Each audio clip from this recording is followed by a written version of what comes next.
हमारे चैप्टर चल रहा था some basic concept of chemistry, उसमें टॉपिक चल रहा था मोर कॉन्सेप्ट, उसके न्यूमेरिकल कर रहे थे अपन। उसी कैटेगरी में नेक्स्ट न्यूमेरिकल है आपके सामने, what volume is occupied at NTP by, 3 part है इसमें। 1.4 ग्राम ऑफ नाइट्रोजन, यहां पे नाइट्रोजन का मतलब क्या है, N2 गैस से, ठीक है कि नहीं। दूसरा पार्ट है 6.023 10 की power 21 molecules of oxygen, molecules of oxygen का मतलब O2 gas, 0.2 mole of ammonia. तो इस न्यूमेरिकल में 3 पार्ट हैं, तीनों ही जगह देखें, N2 हो, O2 हो या अमोनिया है तो मॉलिक्यूल ही, तो मॉलिक्यूल के फॉर्मूले नोट कर लें। मॉलिक्यूल के केस में फॉर्मूले क्या क्या थे, पहला फॉर्मूला था, याद करो, पहला था given mass over molecular mass equal to given number या number of molecule upon Avogadro number equal to moles of molecules equal to gram molecules, ठीक, equal to volume at STP over 22.4, volume at STP oblique NTP एक ही बात है, at litre में लेना है, upon 22.4 equal to volume at STP oblique NTP in ml upon 22400, ये था। ये सब चीजें एक दूसरे के इक्वल है। अब आपको इन 3 चीजों के आंसर देने हैं। मॉलिक्यूल है तीनों, पहला क्या बोल रहा है, 1.4 ग्राम नाइट्रोजन का वॉल्यूम बताओ। तो देखो आपको क्या बताना है, वॉल्यूम, यानी कि ये काम करना है, और उसका क्या दे रखा है, 1.4 ग्राम क्या है, मास। तो इस मास को इसके इक्वल कर दो। देखो 1.4 ग्राम से आइडिया किसका लगा, मास का। वॉल्यूम निकालना है, ये हो गया। तो यानी कि इसको इसके इक्वल करोगे तो पहले का आंसर आएगा। अब दूसरे में आओ, क्या दे रखे हैं, मॉलिक्यूल, क्या निकालना है, वॉल्यूम। तो मॉलिक्यूल वाला ये फॉर्मूला हो गया, वॉल्यूम वाला ये हो गया, तो इसको इसके इक्वल कर दो तो इस वाले का आंसर आ जाएगा सेकंड का।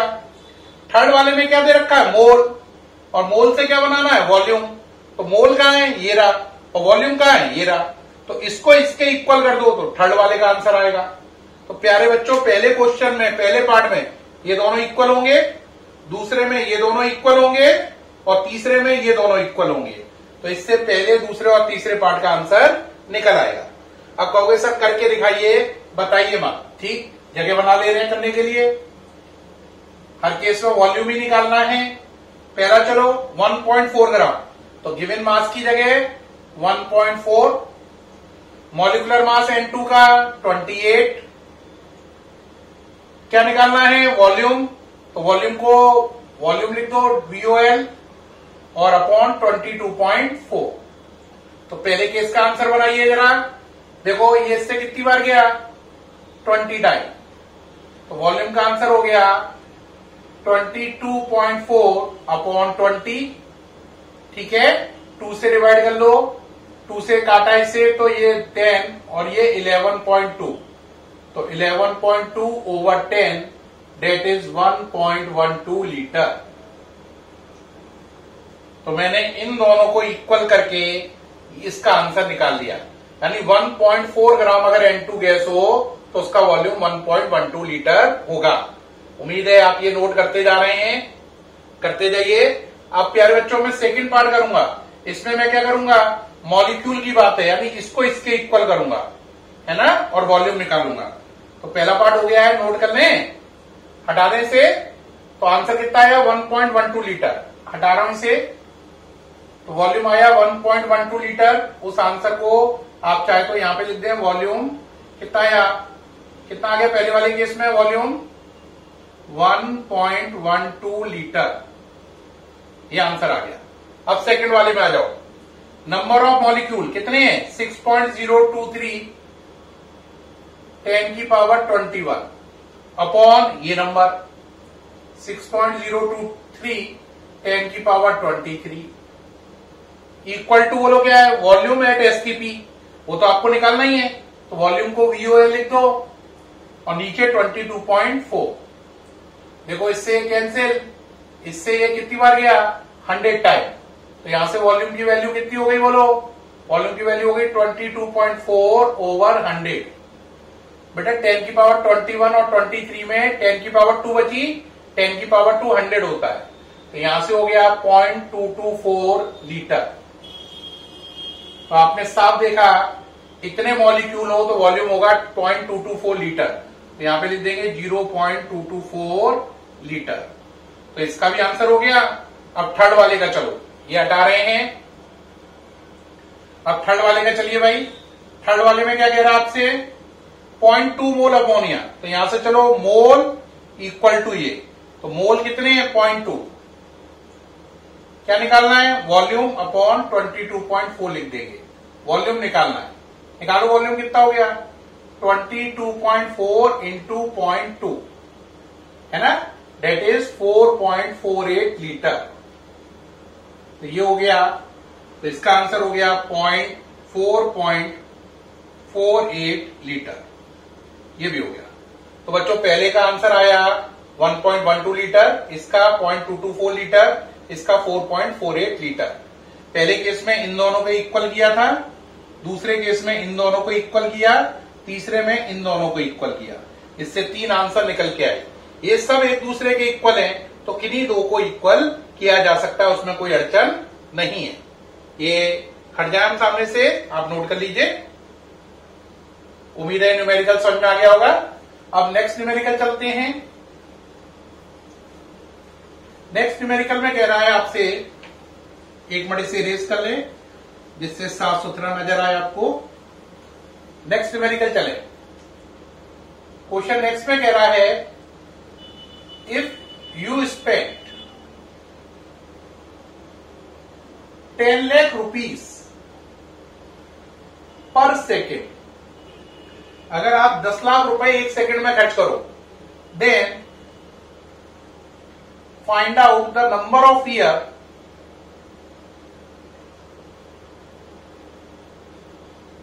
To spend Avogadro number of rupees. क्या कह रहा है? अगर आप इतने खर्चीले हो कि 10 लाख रुपए एक सेकंड में ही खर्च कर लेते हो, तो कह रहा है एवोगाद्रो नंबर के बराबर अगर आप पर रुपए हो तो उन्हें खर्च करने में कितने साल लगेंगे। क्वेश्चन समझ गए?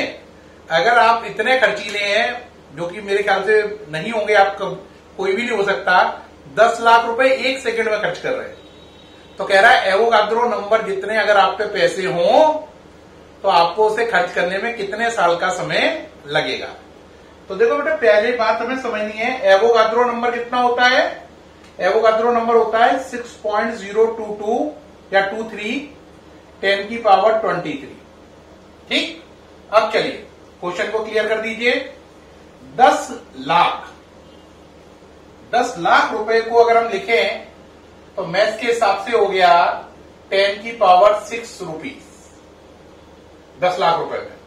तो 10 की पावर 6 रुपीज को खर्च करने में कितना टाइम लग रहा है? 1 सेकेंड। मेरे पास कितने रुपए हैं? इतने। एवोगाद्रो नंबर जितने, कितने सेकेंड लगेंगे? x। 10 लाख रुपए में 1 सेकेंड, एवोगाद्रो नंबर में कितने सेकेंड? इससे क्या निकल आएगा? Time in second. लेकिन हमें आंसर निकालना है ईयर में, तो जो सेकेंड निकलेंगे उनके मिनट, मिनट के आर, आर के ईयर। यानी कि पहले हम टाइम सेकेंड में निकालेंगे, उसमें 60 का डिवाइड लगाएंगे तो मिनट बन जाएंगे, है ना। फिर मिनट से में 60 का डिवाइड लगाओगे, घंटे बन जाएंगे। घंटे में आप डिवाइड लगाओगे 24 का, दिन बन जाएंगे। फिर 365 का डिवाइड लगाओगे, ईयर्स बन जाएंगे। तो पहले सेकंड निकालो, कितने सेकंड हो गए बोलो? 6.023 10 की पावर 23 इंटू 1 बाय 10 की पावर 6। तो प्यारे बच्चों आपके सेकंड हो गए 6.023, 23 में से 6 गए, कितने बचे? 17। इतने तो सेकंड हो गए। अब आपको उसके क्या बनाने हैं? ईयर्स। तो प्यारे बच्चों बनाओ ईयर्स। 6.023 10 की पावर 17 सेकेंड डिवाइड बाय 60, ये हो गए मिनट। फर्दर डिवाइड बाय 60, ये हो गए घंटे, आवर्स। 24 से डिवाइड किया, दिन। 365 से डिवाइड किया, ईयर्स। ठीक, अब आप इसको सॉल्व कर लेंगे। मैंने सॉल्व करके आपको डायरेक्ट आंसर बता दे रहा हूं, आप इसे सॉल्व कर लीजिए। आंसर आएगा 1.91 10 की पावर 10 ईयर्स। कितने ईयर्स आएंगे? 1.91 10 की पावर 10 ईयर्स आएंगे। इतना बड़ा समय लगेगा। 10 की पावर 10 ईयर का मतलब समझ रहे हो? पॉसिबल ही नहीं है। कोई इंसान ज्यादा से ज्यादा जीता है तो 100 साल। 100 साल का मतलब 10 की पावर 2 ईयर, और ये तो 10 की पावर कितना है? 10 ईयर। तो यानी आप अपने पूरे जीवन में पैदा होते ही 100 साल का अगर आपका जीवन हो, और पैदा होते ही अगर आप 10 लाख रुपए खर्च करना शुरू कर दो 1 सेकंड में, तो आपकी पूरी उम्र खत्म होने के बाद भी रुपए खर्च हो ही नहीं पाएंगे। इन्हें खर्च करने के लिए चाहिए 10 की पावर 10 ईयर, जो कि प्रैक्टिकली पॉसिबल नहीं है। बात समझ रहे हैं कि नहीं? तो समझ सकते हैं कितनी ह्यूज अमाउंट है? क्वेश्चन अच्छा था, काफी इंटरेस्टिंग था। ठीक, नोट कर ले। नेक्स्ट क्वेश्चन प्रोसीड करें। नेक्स्ट क्वेश्चन पे आइए प्यारे बच्चों, ये हटा रहे हैं। नेक्स्ट क्वेश्चन में कह रहा है कि what is the difference in number of carbon atom? What is the difference in number of carbon atoms in 1 gram of C12 and 1 gram of C14 isotopes। कह रहा है अगर आप पर 1 ग्राम C12 वाला हो, 1 ग्राम C14 वाला हो, तो दोनों में जितने एटम हैं उनका डिफरेंस क्या है? तो बेटा देखो, पहले मैं क्या करूंगा? 1 ग्राम C12 में कार्बन के एटम कैलकुलेट करूंगा, फिर 1 ग्राम C14 में कार्बन के एटम कैलकुलेट करूंगा। मान लो C12 में कार्बन के एटम X हैं और C14 में Y हैं 1 ग्राम में। फिर दोनों का डिफरेंस लेने के लिए X माइनस Y निकालना है।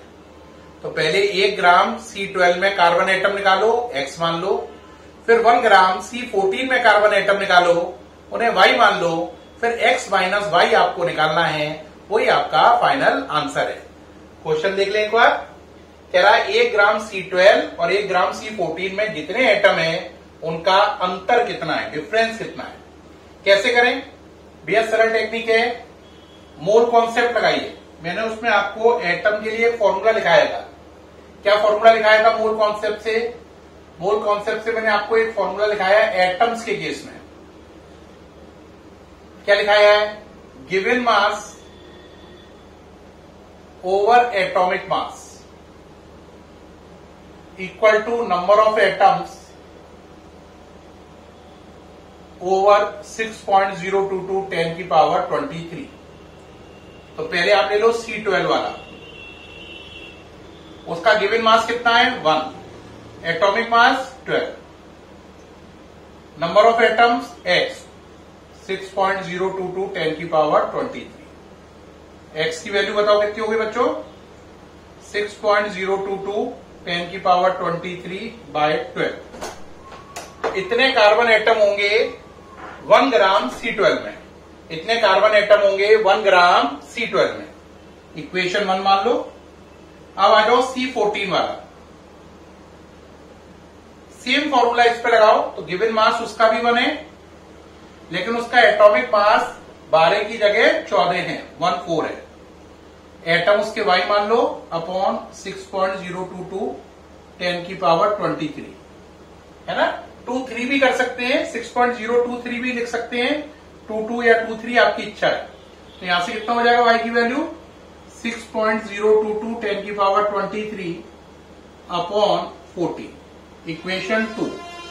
तो इसके 1 ग्राम में, कार्बन 12 वाले के 1 ग्राम में इतने एटम है, कार्बन 14 के 1 ग्राम में इतने एटम है।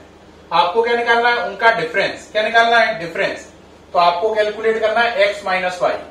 तो हमें x माइनस वाई निकालना है, तो 1 में से 2 इक्वेशन को माइनस करने पर 1 माइनस 2 करो प्यारे बच्चों, माइनस करना आता ही आपको, करिए। x minus y value put कर दो, 6.022 10 की पावर 23 अपॉन 12 माइनस 6.022 10 की पावर 23 अपॉन 14। ठीक, अब क्या करोगे, आगे बढ़ो। कुछ कॉमन नजर आ रहा है तो ले लो, 6.022 10 की पावर 23 कॉमन है, इसमें बचा 1 माइनस 12 माइनस 1 अपॉन 14। अब यहां पे कहोगे इसमें क्या खास बात है सर, एलसीएम ले लीजिए। हाँ, हम भी कहेंगे इसमें कोई खास बात नहीं है, एलसीएम लेना है, ले लो बेटा, ले लो भाई एलसीएम। बोलो कितना हो गया,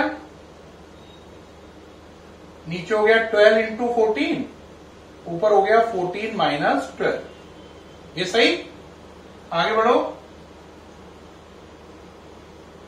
ऊपर कितना बचा, आंसर 2, नीचे 12 इंटू 14, 2 से कैंसिल कर लो, कितने हो गया 6 टाइम। 6.022 और 6 को सेम मान लो तो ये कैंसिल हो गया 1 time.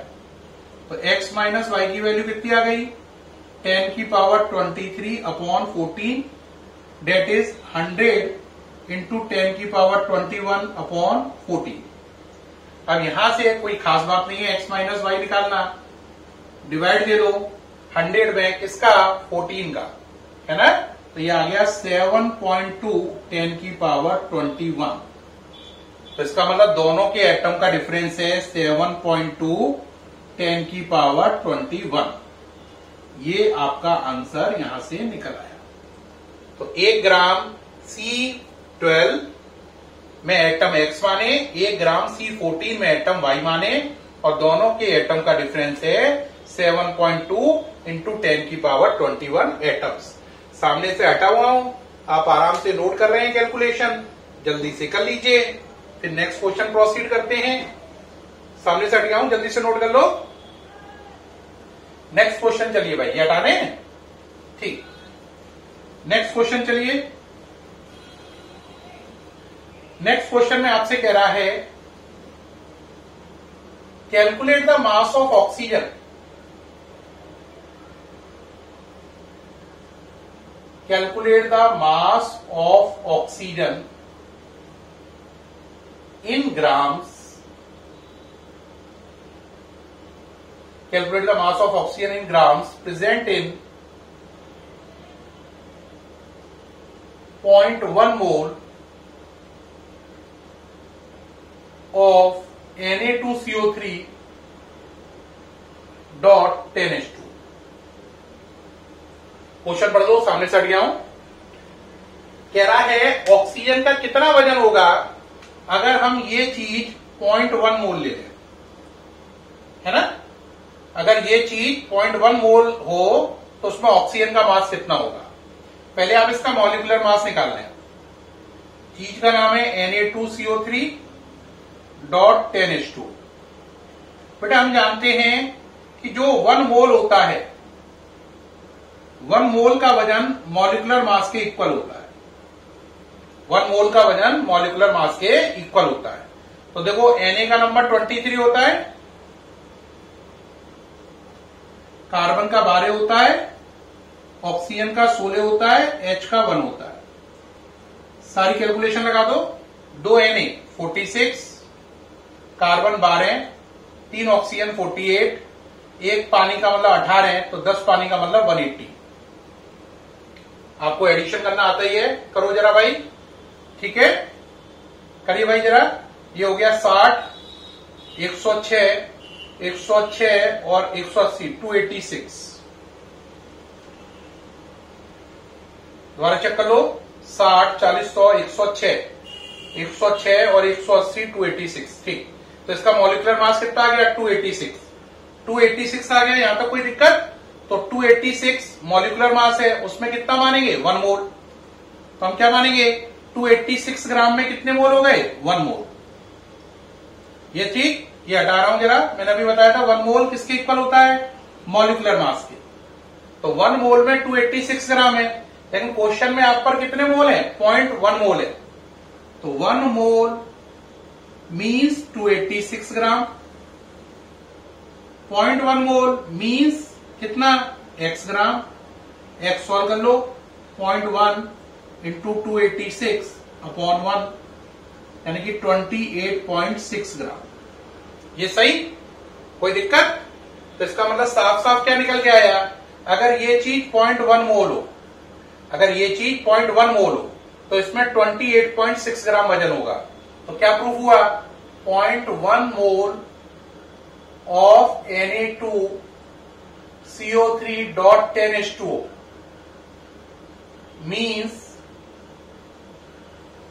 28.6 gram of this compound.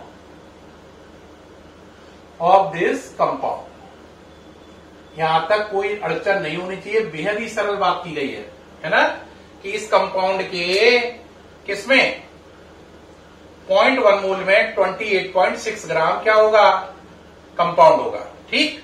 अब जरा देखो इसमें ऑक्सीजन का कितना शेयर है, देखो देख रहे हैं जरा, यहाँ पे O कितने हैं 3 और यहाँ पे कितने हैं 10। तो अगर 10 O यहां पर है ना, और 3 यहां पर है, तो 3 का मतलब 10 O का मतलब कितना हो गया जरा बताओ, जरा थोड़ा सा इसको ही देखें जरा बात को।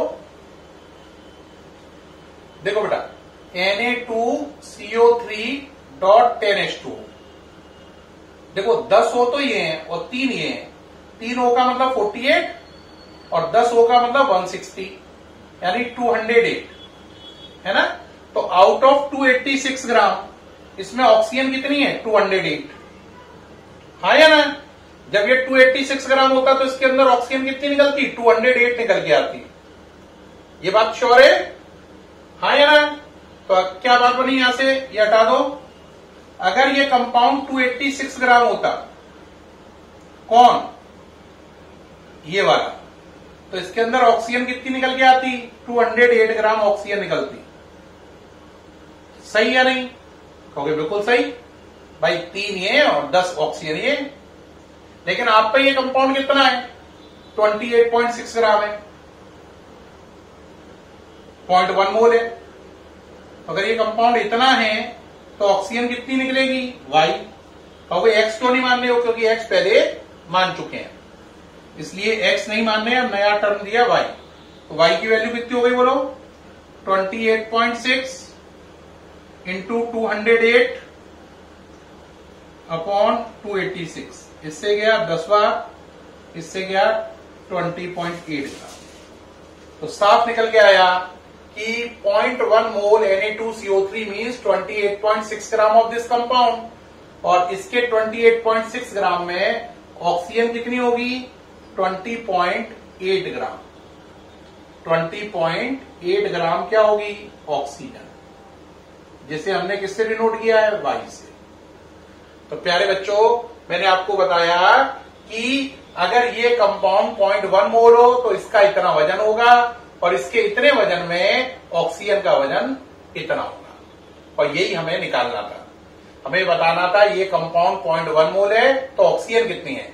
तो मैंने बताया अगर ये कंपाउंड 0.1 मोल है तो खुद का वजन इसका 28.6 है और इसमें ऑक्सीजन का वजन 20.8 है।